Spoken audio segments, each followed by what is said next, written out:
Sel adalah bagian paling kecil pada makhluk hidup.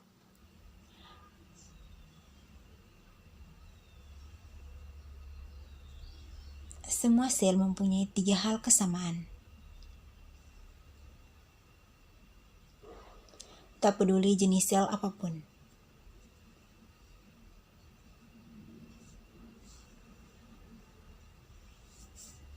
Semua sel mempunyai membran sel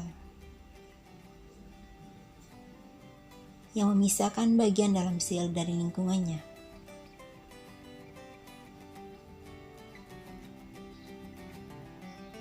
Sitoplasma merupakan cairan seperti jeli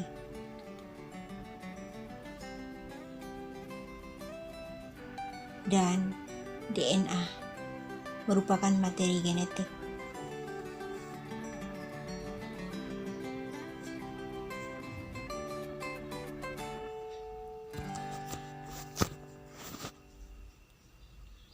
Terdapat 2 kategori umum sel.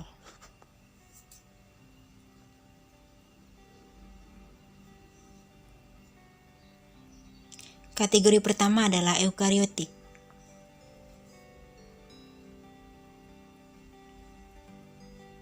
Sel ini mempunyai organel, termasuk nukleus dan bagian istimewa lainnya.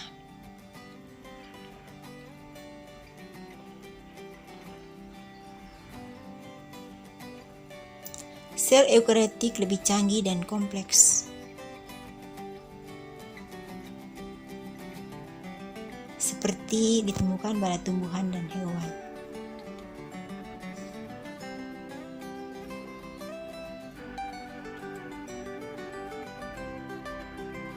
Kategori kedua adalah sel prokariotik.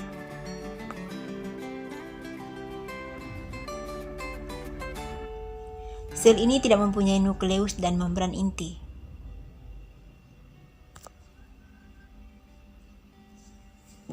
Sel prokariotik mempunyai materi genetik.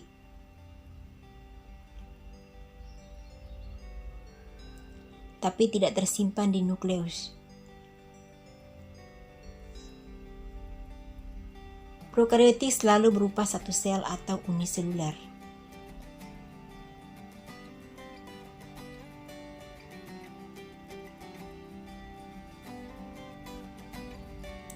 Seperti bakteria.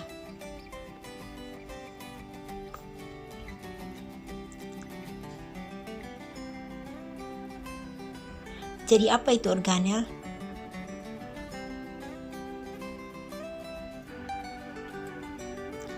Organel berarti organ kecil.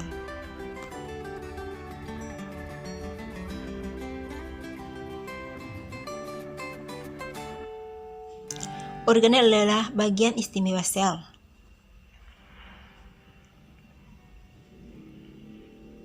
Yang mempunyai tugas unik yang harus dilakukan.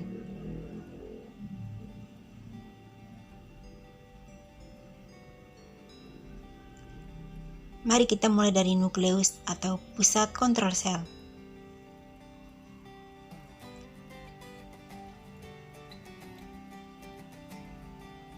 Nukleus mengandung DNA atau materi genetik.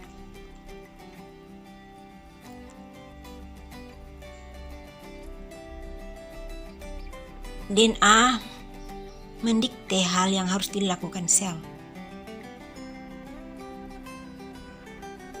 Dan bagaimana sel akan melakukannya?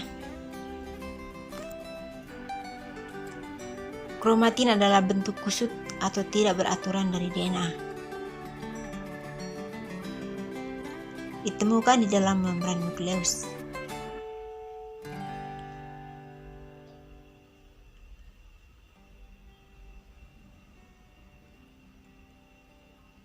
Saat sel lebih siap untuk membelah, DNA didapatkan menjadi struktur bernama kromosom.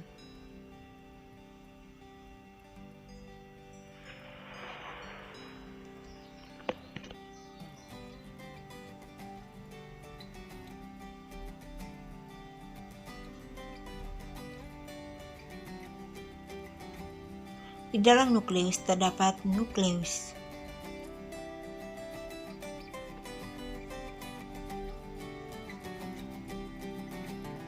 yang merupakan tempat pembuatan ribosom.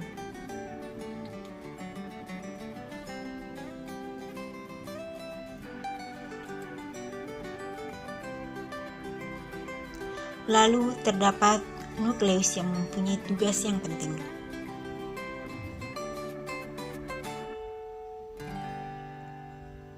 yakni membuat atau mensintesis protein.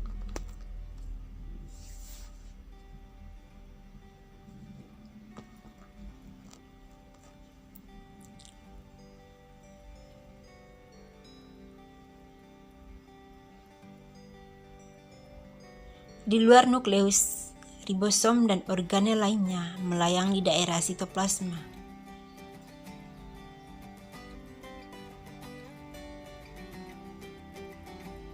Yang merupakan cairan seperti jeli.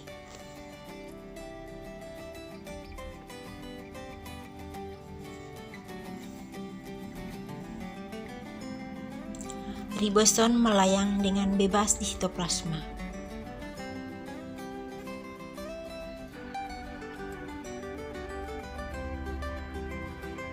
Atau melekat pada retikulum endoplasma.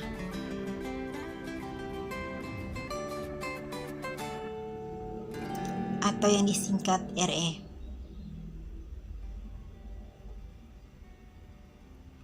Terdapat dua tipe RE atau retikulum endoplasma. Yang pertama, retikulum endoplasma kasar mempunyai ribosom melekat padanya.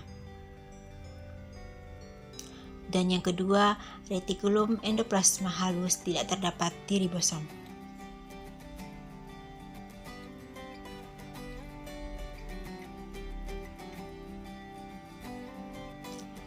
Retikulum endoplasma atau RE adalah membran untuk mentransportasikan material.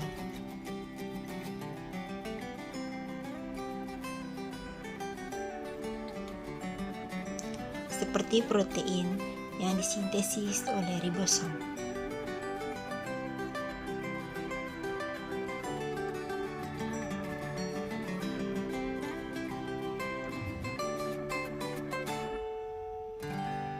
Protein dan materi lainnya muncul dari retikulum endoplasma.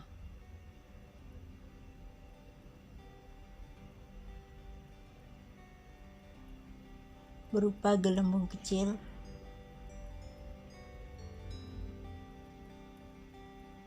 di mana Golgi aparatus atau badan Golgi yang akan menerimanya.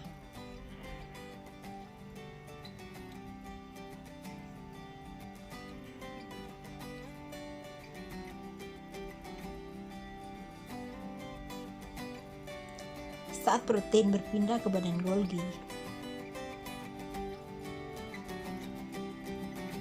mereka dirubah menjadi bentuk yang dapat digunakan sel.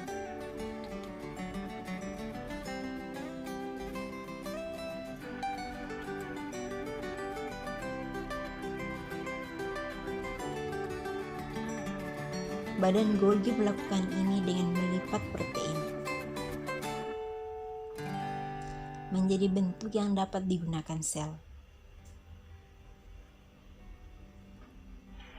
atau menambahkan material tambahan seperti lemak dan karbohidrat.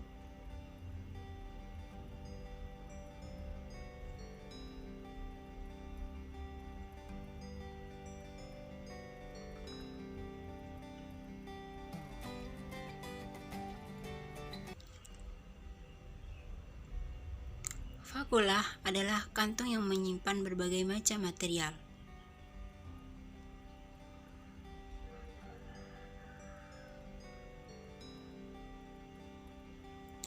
Di dalam sel tumbuhan, vakula pusat atau vakula sentral fungsinya yaitu menyimpan air.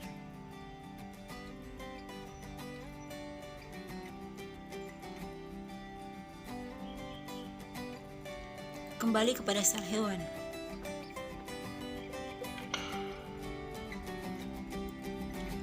Kalian akan melihat sebuah organel bernama lisosom.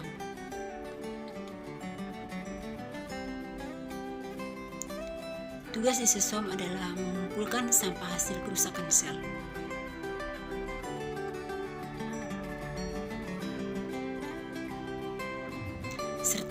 intinya. Lisosom dipenuhi oleh enzim yang memecah puing-puing sel yang rusak.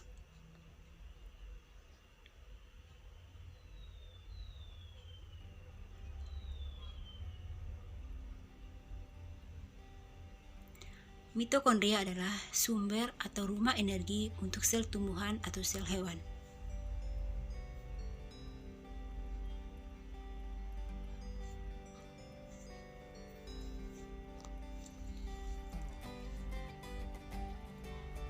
Saat proses respirasi, mitokondria membuat molekul ATP.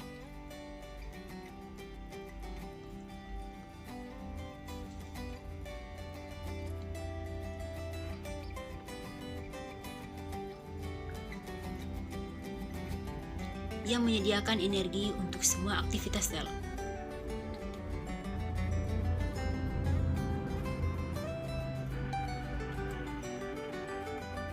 Sel yang membutuhkan lebih banyak energi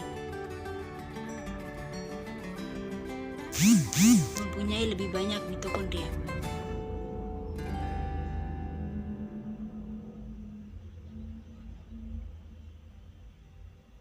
Sel mempertahankan bentuknya menggunakan sitoskeleton.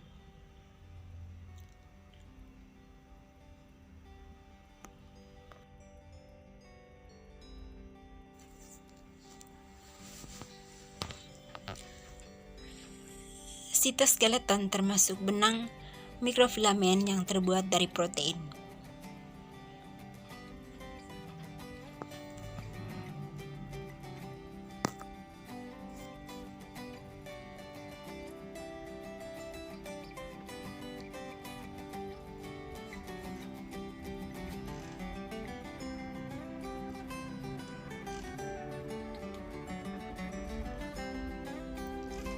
Beberapa makhluk hidup seperti tumbuhan atau fototropis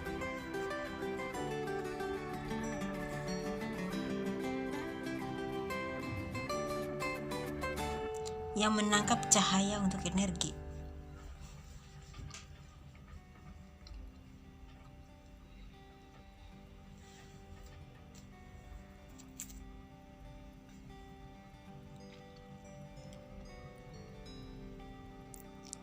Sel tanaman memiliki sebuah organel bernama kloroplas. Kloroplas adalah tempat fotosintesis terjadi.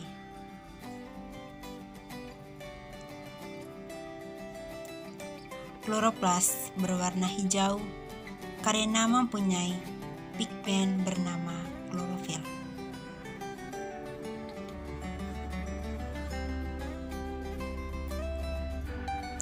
Sel tumbuhan juga mempunyai dinding sel.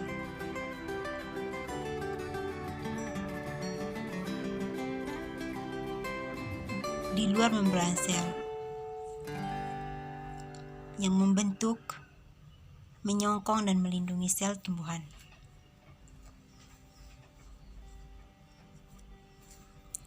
Sel hewan tidak memiliki dinding sel.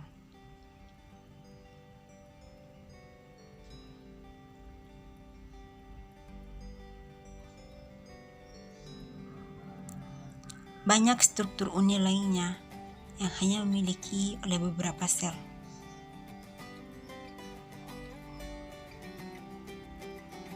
Salah satu contoh adalah pada manusia. Pada saluran pernafasan manusia terdapat sel dengan silia.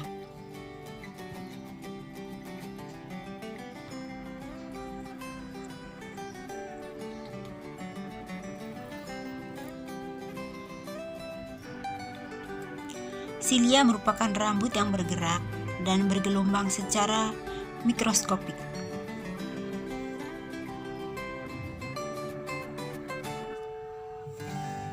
Sifat ini membantu menangkap dan menghirup partikel udara.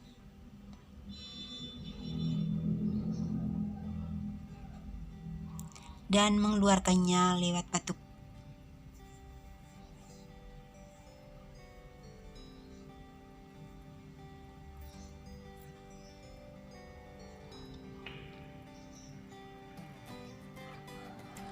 Sifat unik pada sel lainnya adalah flagela.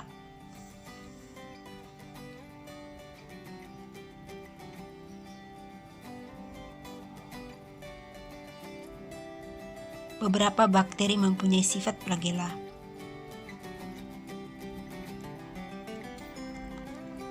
Sebuah flagellum berbentuk seperti ekor kecil yang membantu sel bergerak.